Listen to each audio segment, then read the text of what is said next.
Right guys, welcome back to the channel. Today we are going to mix it up a little bit. So usually I've been giving you some training ideas, I've been giving you what I've been doing, gym, CrossFit, training for HYROX, but one of the most important things is also about the footwear for HYROX. A lot of people are wearing different types of footwear, they're asking what's the best footwear between, you know, X, Y and Z, and today I'm going to give you a lowdown, a rundown in what I recommend for being a everyday HYROX athlete. So, you know, first timer, had some shin splints, maybe had some Achilles or plantar fasciitis in the past, to then the seasoned athlete who is super competitive at HYROX and is looking for that elite level trainer. So what we've got here is our Nike Infinity, our Nike Pegasus Turbo, our Nike Vaporfly and our Nike Alphafly. So the reason I'm going to go from everyday to elite is just to give you that different flavour, different look on a different trainer that will help you in HYROX, but also you have to weigh up the pros and the cons. You know, if you're wearing the elite shoe, there's going to be pros to that, there's going to be cons to that. Vice versa for the everyday shoe. Let's dive right in. So we have got the Nike Infinity Run 4.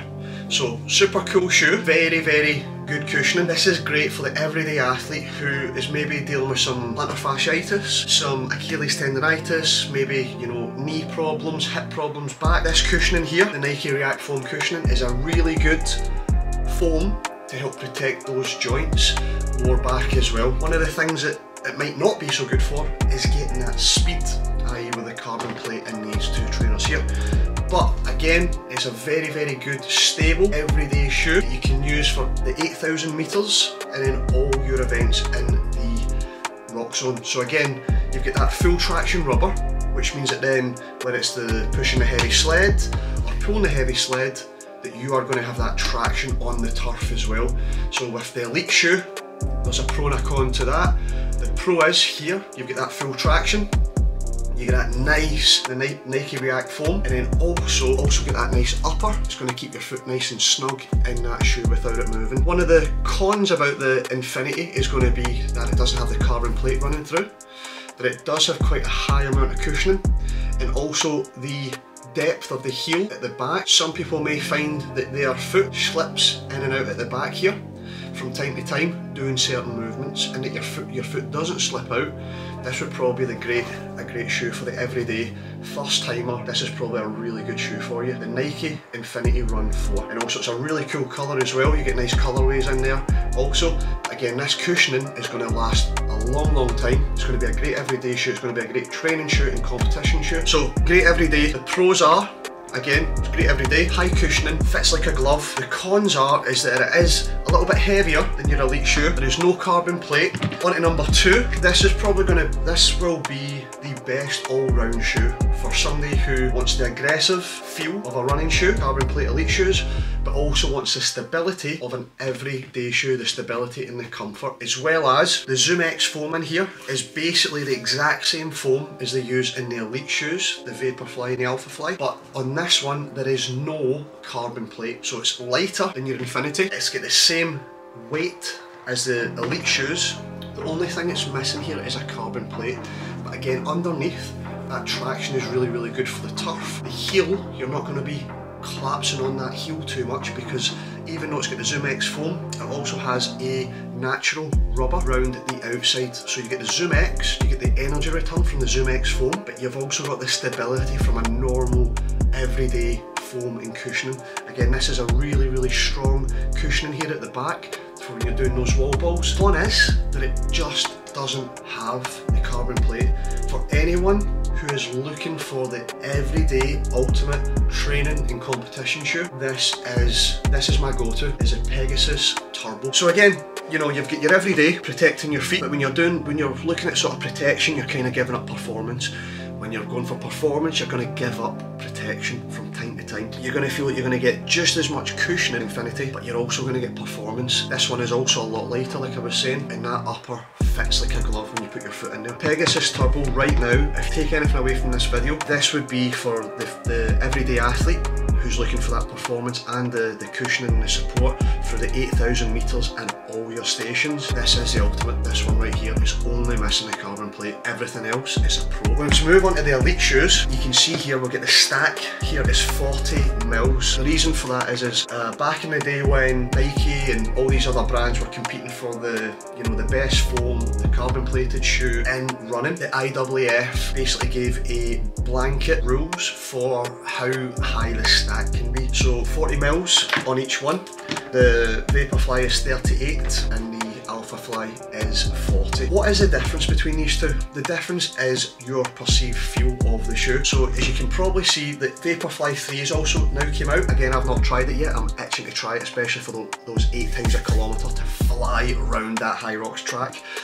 Is your preference. So again, this was deemed, it's the most expensive out of all the trainers. It was deemed to try and be the fastest shoe. It's the one that Eliud Kipchoge broke the 2-hour marathon barrier, minus the other 2 carbon plates that Eliud had. But this one here was made to be the fastest trainer that Nike has made. But again, as you probably see time and time again, until the Alphafly 3 came out, this is Alphafly 2 here, is that the Vaporfly was the king of speed. The reason for that is, again, it was just pure perception.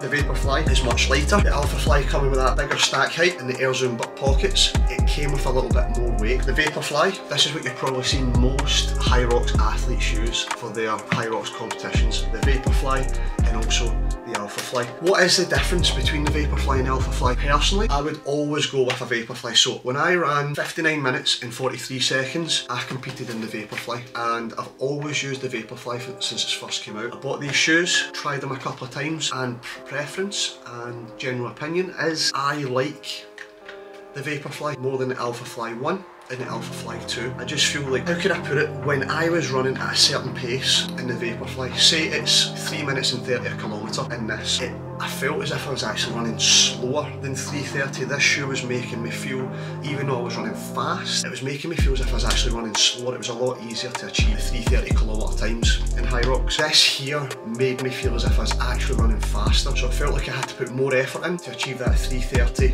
kilometre split, even though my heart rate wasn't that high, but it was just the perception of how it was shifting my running biomechanics. For me personally, for the elite shoe, the elite end, we see the Vaporfly and the Alphafly both being used. Manchester will be the first HYROX event in the UK where people may have the Alphafly 3 and probably test that one out, and that might be their go-to shoe. It might be the Alphafly 3 and also the Vaporfly 3. But here is the Zoom X foam. So you get the Zoom X foam, it's in the Pegasus Turbo. You've got it here, it's a highly responsive, high energy return foam that's super lightweight from Nike. You've also got a nice upper that's very, very robust and will not tear easily to most other shoes. Again, we've got all these uppers are very robust, but this here, when you put your foot in this, you can tell that this is going to take the demands of the sled, of push-pull burpees. Pros are super lightweight, high energy return foam, and it does have that carbon plate. A lot of runners go to this as the elite, as the performance, as the fast shoe. The cons are the foam at the back. The Zoom X foam, this foam, very soft, so when you're doing wall balls, if you're back on your heels, it can make you sort of roll back and forth. As that ball hits your hands and you're coming to squat down, you can maybe feel that compression coming through the heel and feel just a little bit off balance. The foam is extremely high energy. There is very, very little grip on the back here for heel strikers. There's a lot of grip at the front here for 4-foot strikers. So if you're a 4-foot runner, you get lots and lots of grip here, especially when you're turning. If you've got maybe 3 laps to a K in your HYROX, this is going to be really, really good for you. Heel strikers, maybe not so much, especially when there's water and maybe sweat on the floor from previous runners that are competing at HYROX. There's maybe a little bit less traction on the heel. But for those 4-foot runners, there is a lot of 4-foot traction there. This is one of the fastest shoes ever made and designed. It's got the carbon plate, it's got a high energy return sole, it's got 4-foot traction, and it's got a very robust upper. It fits like a glove when you put your foot in there, and it also has the little foam pockets at the back to stop your heel from slipping out the back for those burpees when you're pushing that sled, when you're pulling that sled as well. This one here is your absolute high performance winner, in my opinion, in my eyes, running the 59 minutes at HYROX in London last year. But again, the con is it can just be a little bit too unstable at the back as we're doing those wall balls, and literally that is a small percentage of the whole entire HYROX event. So Vaporfly is my winner for the high performance shoe. Here, this is just going to be a preference. So the difference between the Vaporfly and the Alphafly, especially the Alphafly 1 the Alpha Fly 2 and also the Alpha Fly 3 that's now out is this air pocket, this air zoom pocket here that's helped to propel you, give you a little bit more energy return. Again, it's still got that nice carbon plate running through the middle of the shoe. It's got the 40mm stack height, so again, for certain people, certain events, especially doing the burpees, doing the lunges, where you need to bring your foot through, if you're not used to that sort of high stack height, you can kind of feel a little bit sort of like your foot's hitting the ground prior to you knowing that it's hit the ground because you're working with a higher stack height shoe. With the heel bit at the back for the rowing machine, this might be a little bit dodgy, putting your foot into the footwell and getting that locked in. I've never ran a HYROX event with the Alpha Fly. I've only trained in the Alpha Fly for running, and like I said again, the perception of the speed that I was running to what I was actually running, I felt like I was putting more effort in to run the desired speeds in this shoe than I was in the Vaporfly. It's got the carbon plate. It's got that nice atom knit, which means it's going to be nice and robust. But again, wall balls, get a high stack height, lots and lots of compression. You could be rocking back and forth on those wall balls, but again, it is just personal preference at this point with the top end elite shoes. At the back, we'll get a little bit more rubber and traction for your heel strikers. Again, we still have that lovely traction at the front there for 4-foot strikers. So if you're a heel striker, then you might want to cater towards the Alpha Fly, especially the Alpha Fly 2. Alpha Fly 3 might be bode a little bit differently because it might be a little bit more of an aggressive shoe. The Alpha Fly 3 looks like the Vaporfly and the Alpha Fly have had a baby. Basically, these two coming together and making the ultimate high performance running shoe for HYROX and for running. There you have it. We have the absolute everyday introductory to HYROX shoe, your Nike Infinity React Run with a nice React foam. Highly responsive, highly cushioned. It's great for your everyday runner and everyday trainer. And again, with all that traction at the back for your heel strikers and for your 4-foot strikers. It's a lot more stable as well. Your everyday winner for me for getting comfort and performance, meet in the middle, is your Pegasus Turbo. And also they come in really cool colours as well, but my absolute winner for elite level performance in HYROX is your Vaporfly. At this moment in time, until I put my foot in an Alpha Fly 3, then I'll do a different vlog on that one. But again, let me know what you run in. Personally though, to be honest, I am the type of person I am all about performance and I'm all about getting on the podium. So I would never ever recommend a shoe that I believe is an inferior product that would not get you the best performance out there. Again, most world records are being broken by the Alpha Fly 3 and most records before that were getting broken in the Vaporfly, the Vaporfly 3 and the Vaporfly 2. So it is one of the fastest shoes in the world. It's time and time again, marathon runners, half marathon runners, 10k runners, 5k runners are all gravitating towards the Vaporfly. And now also the Alpha Fly 3, which Kipton ran the world record in the marathon for and almost broke 2 hours in an actual race. So it does see time and time again that Nike are making the fastest shoes for running.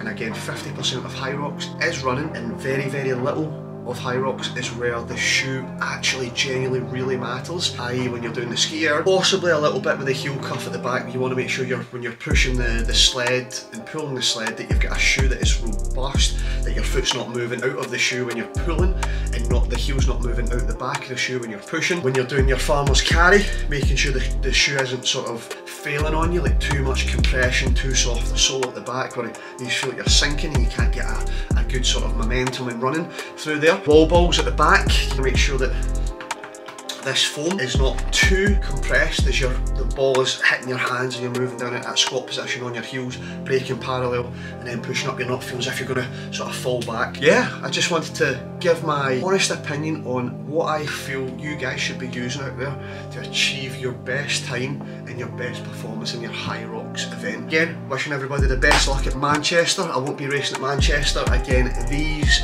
tickets sell out like hotcakes. I think HYROX London sold out in, was it 2 evenings for the men and women's open, doubles, and it is madness. The thing is booming, the thing is exciting, it's still in its infancy and the thing is just growing arms and legs. So again, hence why I'm making these videos. I don't think that people are making a lot of these videos out there to help educate you. I want to try and lead the charge by giving you as much knowledge as possible on the footwear, on the food, on the nutrition, on the supplementation and on the training to make sure that you're getting the best for your HYROX event as well, because it is growing, it is exciting and I want you guys to be part of it. The the more people I can influence positively to get the fastest times, the more eyes are going to be on the channel. So again, if you enjoyed this episode and if I gave you a lot of insight into what trainer you should be buying, again, I'll pop these links in the description below so you can go onto the website and browse and see what one fits well for you. Please like, please subscribe. Also, give me a wee comment. Let me know if you already use the Infinity, or if you use the Peg Turbo, or if you use the Vaporfly or the Alphafly, or let me know if you've used the Alphafly 3 yet, which I'm going to be well jealous of because I tried to get my hands on one being a Nike athlete and I couldn't. They sold out like HYROX tickets. So again, if you use any of these ones, comment down below, let me know what one you use, and if you found any of this insightful, also again, leave a comment and let me know what one you're going to pick for your next HYROX event. Let me know what trainer you're going to use in your next HYROX event. Hope that you enjoyed this episode, and again, what I'm going to do for the next one is going to be what I eat in a day to fuel me for my HYROX training, but also to help me recover from my HYROX training. Thank you so much for the subscribers already.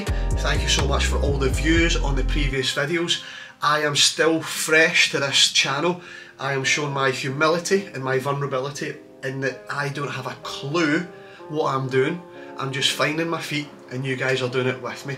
So again, thank you so much for coming this far in the video. If you have watched the video, comment. All I need is caffeine and my cat. How cute is that? So comment coaster if you've watched till the end, and again, I hope you really enjoyed this episode, and I can't wait to see you back here and give you more information, more guidance, and help you guys absolutely crush your next HYROX, but also staying injury free. Over and out.